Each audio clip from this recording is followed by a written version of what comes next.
In British Columbia, a native legend says that when the great glaciers retreated, a white bear was left behind to remind us that this lush rainforest was once covered in ice and snow. Today, only 400 of these spirit bears still survive, along a wild, untamed coastline that has sustained the people of many First Nations for thousands of years. But the land of the spirit bear is facing a grave new threat.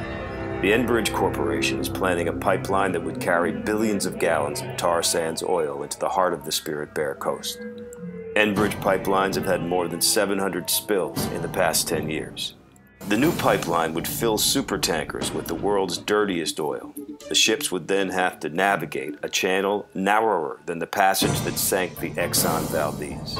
A single spill could blanket the Spirit Bear coast in a matter of days. What will become of the Spirit Bear?